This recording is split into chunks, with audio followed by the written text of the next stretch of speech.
this is Ralph from Happy Dog Training, and welcome to another episode of Dog Talk.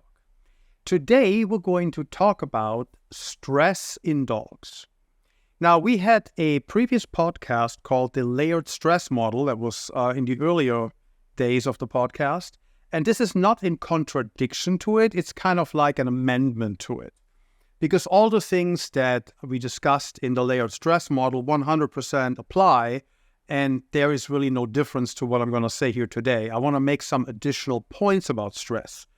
So the stress layers that we discussed in the past, health, clarity, leashes and collars, communication, all these things that can cause additional stress in a dog and put them over the edge and push them through the threshold, none of that is contradicted by any of this. So if you listen to this information, just know it's a supplemental to that and not something that's a revision.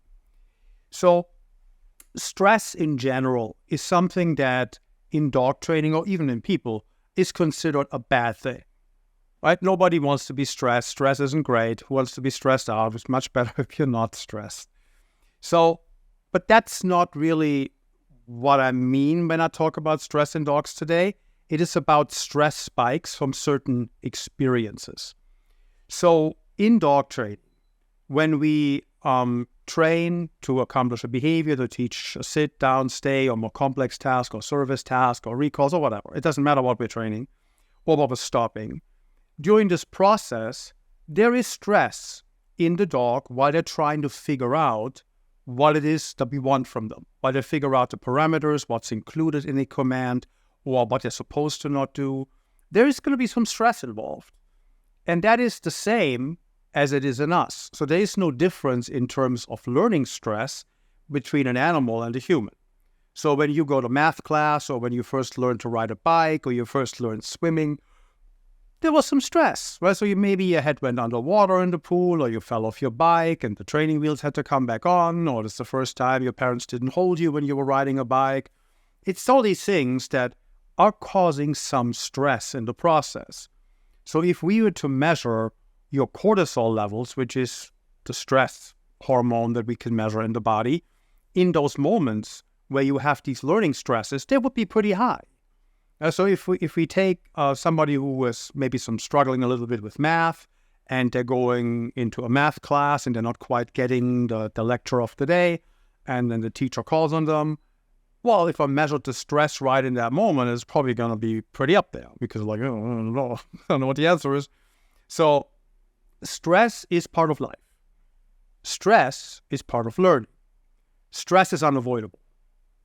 So that's something to just keep in mind in general. If let's say you learn a piece of music and there is this hard passage you can't quite get over when you're on the piano or the guitar or whatever the instrument is, and there's this one passage in the song you're trying to master, you can't get through. You struggle, and then you sleep on it, and then the next day, oops, all of a sudden, it goes in, right? So it just goes over it, because now basically all the practice you did the day before kind of integrated into your circuits, and now you can just play through it. But the prior day, when you were struggling and you couldn't get it right, you get frustrated, and it's a little like annoying, and at some point you give up and you stop. In that moment, or while you're working up to it, your stress will be higher. All these things apply to dogs. So when a dog tries to figure out what it is that I want from them, when I say a command and they haven't quite understood yet, well, is that meaning standing or sitting or lying down, or what is included in that? Can I get back up when you walk away, or do I have to stay there when you walk away, or what does down actually mean exactly? What's all included in a down? Can I get up when you throw a ball? Can I go up when my friend comes along? Do I have to stay here when the door opens? So all these things that are unclear to a dog initially when we try to teach what's all part of a down is stressful, because they're trying to figure it out, just like we are in math class or the pool. And these stressors are not problematic. This is how the body is supposed to work. This is the normal biology of learning. So as we're going through this process, we're having these stress spikes, and they dissipate immediately because we are getting over it and we're moving on, or we're enjoying the game, and then we're mastering the music song, or we're mastering the bike, or whatever it is. So when we go through these learning experiences, we're going to have stress spikes. Right? If we now were to measure that in math class at the wrong moment, right in a moment when the teacher calls on you, right when you're really struggling trying to understand it, we would measure the cortisol level and we would conclude, well, that seems to be really stressful on Timmy. Maybe math isn't for him. Maybe we should just not send him to math class. Obviously, that's not how we handle this in the human world, right? So some things have to be learned, and we can struggle through it, and the temporary stressors are not something we consider harmful because they're not. They're temporary. Same with a dog. As a dog struggles through mastering something, there's going to be some stress moments in this process. And if we were to measure stress in the moment where we have maybe used a leash, popped in the leash a little bit, or erected with a leash, the dog will be like, oh, what was that? And he may be a little stressed in that moment from trying to figure out what's happening. If I were to measure cortisol right in that moment, I could conclude, well, that seems to be stressful. Maybe my dog shouldn't learn that. But that would be a wrong conclusion because it's a very temporary effect. You're not going to have permanent stress from going through a learning cycle. So when we look at some of those canine studies that are out there that focus on cortisol levels during learning, there is the conclusion drawn that, well, we used a training collar and we popped the collar and then we measured the cortisol and see the stress was high, so that's not good, right? So that would be a typical cortisol study in dog training that would conclude that, well, this tool or that tool or this process or that process causes too much stress. But that's very misleading, because if we were to measure the same cortisol in the saliva 10 seconds later, a minute later, it'd be dropped back off to normal levels. So there is no downside to this temporary stressor in learning, just like when we learn something we actually enjoy now. Activity that maybe you learned driving first, maybe that was stressful, right? So we learn things that in a moment of learning may be stressful, but then because of that, we have more freedom, we can do more things, we can enjoy life more. It was worth it. And it's very temporary, so it's not harmful. Same thing with a dog. If I have a solid recall on my dog, if my dog knows to stay away from rattlesnakes or things like that, my dog can have more freedom, he can be loose on the trail, he can explore nature, have a much richer and better life through a couple of temporary stress moments in learning. So when we talk about stress in dogs, we got to keep in mind that temporary learning stressors or stress events or stress moments are not an indication of a process or tool or whatever the training is being generally problematic. If we're causing too much stress and the stress doesn't dissipate and the stress lingers for a long time, or there is fallout from what we did in the training because it was too much, it was overwhelming, and it led down really the wrong path, and now I have lasting side effects, well, that's obviously bad, and we don't want to be doing that. But temporary learning stressors, just by cortisol measurements, are not an indication that there is a problem in the training process or with the training tool that's being used. So let me give you another example. And then I'm going to go into a very concrete study that kind of examined that for 3 different training approaches. But let's say we're here in Southern California. We have a very biodiverse environment. It's actually the most biodiverse environment outside the Amazon rainforest. So we have a lot of things crawling about. And we have 6 different types of rattlesnakes in Southern California. And when you go out with your dog on a trail, you're going to encounter rattlesnakes. It's just a given. It's not that you're never going to come across a rattlesnake. You will. It's just a matter of when and where. So if your dog gets to go hiking with you in the mountains or in more remote areas, for your dog to be safe around rattlesnakes is really a matter of life and death. Because if your dog finds this wriggling thing on the ground interesting enough, he gets bitten, and if we're in a remote area, that may be the end of my dog. So rattlesnake avoidance training is really, really important if you live in this area. In Northern California, there's 2 types of rattlesnakes. In the rest of the U.S., there's 1 type of rattlesnakes. And then there's other parts of America where you have different other poisonous snakes, like black mambas also in Florida. There's other poisonous creatures. But just thinking in terms of rattlesnakes and rattlesnake avoidance class, teaching your dog to avoid rattlesnakes gives them a lot of freedom. Your dog cannot go hiking safely, can go to trail. Actually becomes a warning system for you because they're going to indicate with their behavior if there's something maybe not so great under that rock or that bush that you try to walk by, and let you know, hey, we're not going near that bush. So, but how do we teach rattlesnake avoidance training? The only way to make it reliable is to work off the scent of the snakes that you're going to encounter. So the sight is pretty useless. By the time you see the rattlesnake, it's kind of too late. And they're not going to be these big snakes that you sometimes see placed on rocks somewhere. The rattlesnakes are going to be smaller for the most part, and they're often under bushes, especially in the middle of the day. They come out morning and evening, lying in the sun, but not in the middle of the day when you may be walking down this path. So the likelihood that the snake's out in the open is pretty low when you come there. So more likely you're going to encounter a snake under a bush or behind a rock, and you're not going to see it. And if you get too close, by the time you hear the rattle, it's probably over. You're probably going to get bitten. And maybe you make it out of there, maybe you don't. But if your dog gets bitten, it gets really tricky. Can you carry him or her? How far are you away from your car? How fast can you get to the vet? Because you do need the antivenom. Now, if anybody gets bitten, you need the antivenom. This is the only thing that helps anything. Rattlesnake vaccines are completely a pointless exercise. If you listen to the rattlesnake episode that we had on the podcast with Carl, the rattlesnake trainer I used for all of my dogs, he's a biologist, you understand why rattlesnake vaccines, they don't work. I mean, if they worked, we wouldn't have them for people. We don't. That's the reason. So they don't work. They just buy you some time, which you can buy yourself in different ways. But avoiding rattlesnakes is key to survival out in the wild and give your dog that level of freedom, that level of life experience that otherwise your dog can't have safely. So, but how do we do this? We do this with shock collars, right? So the dog approaches the scent of a rattlesnake type in your area. Maybe it's the Mojaves or the Southern Pacific or the Northern Pacific or the Sidewinder or the Diamondback, whatever the rattlesnake types in your areas are. And the dog learns that approaching that scent is a really bad idea because he gets a zap on that collar.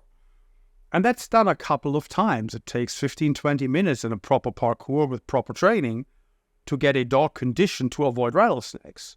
They simply learn that approaching that scent is unpleasant by getting a zap on a shock collar. But that's stressful, obviously. Anybody would be. It's momentary. Oops, what was it? What was that? Right? So they react to the scent. The trainer sees that the nose is engaging in the scent with that snake, and boom, there we go. And the dog, he backs off. So from the reaction of that backing off from that scent, he now learns that scent's dangerous. Stay away from that scent. But there was stress. There's definitely stress in that moment. So if I were to measure the cortisol of my dog right in that moment, right after he got the stim from the collar, I would conclude that is very stressful, this type of training, and I shouldn't be doing it. But really? Because it's very momentary. If I measure a minute later, there's no cortisol or hardly any cortisol left because it's already dissipated, the moment's over. And the lesson was learned to avoid rattlesnakes. So now my dog can have life experiences that otherwise are not available to him or her. So these momentary stressors are not something we should shy away from if they're executed in the right manner. So right manner means it's very meticulously set up. It's very well structured. The lesson is set up in a way that the dog can figure out quickly what to avoid, what not to do, or what to do depending on what we're doing, whatever the stress mechanism is. And the dog can learn quickly how to proceed and how to avoid the stimulation. And if they can do that, the stress will dissipate like this. And an important lesson is learned that gives us more freedom and more life experiences. So the lesson from stress tests or from stress measurements in dog training studies, you always have to think of, well, when was this stress measured? Is this really the right timing? How quickly was it done? Did they give it some time to dissipate? Did they help the dog after the stressful moment to forget about it? Kid goes playing basketball and gets elbowed in the head by accident, and that's unpleasant, right? But if there's a commitment to the game, they're going to move on quickly and get back to it. But if I measure them right after they got elbowed, it's going to be stressful. Doesn't mean that basketball isn't the right game for the kid. It just means stuff happens. And that's the same when we train dogs. So for certain things, we accept that higher stressors momentarily produce a better outcome. While we also understand that any training, no matter what you do, let it be treats, let it be toys, let it be whatever, while the dog's trying to figure something out and he can't quite get it, there's going to be some stress, measurable in cortisol. So any learning, let it be a positive reinforcement or negative reinforcement or positive-negative punishment operation, whatever it is, there's going to be stress. It's just going to be different levels and different durations. So it is not as one better than the other. It just depends on what we're doing, right? So you can make a dog super stressed out with just treats. So let's get to the study. To give you maybe a little bit perspective on what the stress differences can be. So it was the 2008 Salirli study in Hanover, Germany, where 3 types of training modalities were evaluated for stress with cortisol measurements. And the results surprised the researchers and didn't make them happy because they went in with a kind of an agenda of what they wanted to show, and it didn't quite show that. So the things that they did was, it was an aversive with a shock collar, an aversive with a prong collar, and it was a pre-trained non-rewards marker. So basically, you're not getting a treat if you do this or that. Right? So it was basically, they said the word or no or something like that, and the dog had learned, well, if I hear this word, I'm not going to get a reward. That's basically a negative punishment process. And quite popular with especially force-free and treat-based trainers, so they consider that very appropriate and acceptable to not give a reward for missing or bad performance. That's very common, so it's not like an unusual thing. But here's the thing about this. So when they studied this, just think for a moment, what do you think would produce the highest amount of stress, just from what I just said? Prong collar, e-collar, non-reward marker. What do you think causes the most stress? So most people would initially think, well, it's got to be the e-collar because that's just the worst thing. It's an electric shock, so that's going to be bad, right? And it was not. So it was actually that the e-collar, shock collar, had the lowest cortisol measurements, the lowest measurable stress level, because it's a quick bam and over. It's a very quick stimulation and bam, it's done. The next one down the line that was a little bit higher, not lower, higher, was the prong collar. Because now we're dealing with a variable of people and what they do and how hard they check and what they're going to do with the collar and how they're going to use the collar. So I didn't believe there were any details on the strength that was used in those. There's a lot of data points that we didn't really have. But on prong collars, they said, well, the stress was higher. And that already surprised people because they would have assumed it's reverse. But now it got really interesting because on the pre-trained non-rewards marker, where the dog was told, nope, you're not getting a treat, the stress went through the roof. It was a lot higher. And that was surprising at the time. It's not surprising if you understand what happens in these mechanisms. I'll get to that in a moment. But that was the outcome. So if you tell your dog you're not getting a treat, however you're going to go about it, or you're withholding the treat, whatever the mechanism of withholding the reward is, just understand that that produces the highest amount of stress in your dog. And everybody does it because why would you give a reward if your dog blows you off? Why would you give him a treat if you tell him to sit and he doesn't? Right? Nobody does that. And I'm not saying you should either. I'm just trying to highlight the differences in stress exposures from different things. So if we're going basically just on cortisol measurements, we should never withhold a reward from a dog ever because that causes a lot of stress. Now, the reason that a non-rewards marker causes so much cortisol release and so much stress is because it's a 100% penalty without any variation. It is a 100% deprivation of what you want, the dog in this case. He's getting nothing. Absolutely nothing. Zilch. That's very unpleasant. The other aversives that were used in this context, they all have degrees. I can go higher and lower on each of these tools. And so there's some variability in there. There's no variability in not giving a reward because that's what you're going to do. You're not going to give it. Right? That's it. You're just not going to give it. So, given that the stress measurements and the cortisol levels that we can find in dog training studies show us clearly what is more stressful and what isn't, we should adjust our training accordingly.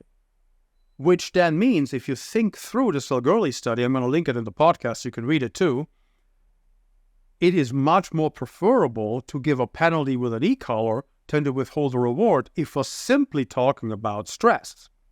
If that's the only concern, that's an easy answer. Now, there's obviously other concerns when we train dogs than just the stress exposure in the moment. And most dogs don't need to experience an e-collar ever unless they go to rattlesnake avoidance training. That's just how the right type of training is done. There is really no alternative to make that reliable. I know there's some crazy ideas out there, but they're just fundamentally flawed. We talked about this in the other podcast, so I don't have to rehash that here. But yeah, I have to use an e-collar to create an aversion to rattlesnakes. It's just one of those things. But most dogs don't need an e-collar in training at all. So it's absolutely not necessary to use e-collars on most dogs. They're completely overused. This is simply to illustrate the difference in stress from these tools and the different training approaches we can take. So when you hear about a study, when you read about anything related to this causes stress, that causes stress, you should always ask yourself first, well, what kind of stress? How long did it last? When was the measurement taken? What was this worth doing? Is this little temporary stress okay for the outcome? Is my dog gaining a tremendous amount of freedom, liberty, and enrichment in life through a very momentary stressor? It's usually worth it. Some stressors are also unavoidable. The nail clip needs to happen. The grooming may need to happen. The vet visit needs to happen. It's going to be stressful to your dog. If we measure the cortisol in your dog when he goes to the vet, you would never take him to the vet again if that's the criteria, because it's not a fun place for a dog to go. So just keep that in mind when you hear about stress and studies and this and that. Yes, stress is important. Long-term stress is dangerous and harmful to anyone, including dogs. We got to avoid that. But momentary, temporary, short-term stress events that everybody experiences during a learning process are completely benign, harmless, normal, and actually unavoidable. There are, most likely for most people, stress events throughout their day that would, if you measured in that moment, indicate that was a really crappy day or you shouldn't do this thing at all, when in reality, it was a very minor event to you in the big scheme of things and not something you're really concerned about 5 minutes later. So just keep that in mind and don't get too rattled when you read in a study, well, there was some stress. There's always stress. Stress is unavoidable. Only long-term stress, prolonged stress, stress that doesn't dissipate, those are the problem stress events. The ones that are quick and then they're over, they're completely irrelevant. We all go through them. They're normal. We shouldn't worry about them. We just need to structure our training plans and lessons correctly. So it is very short-term for the dog. It is a very quick thing in the recovery after. Okay, that's all I wanted to say about stress. I hope you found this informative. You got something out of it, and I'll see you again next time. Bye.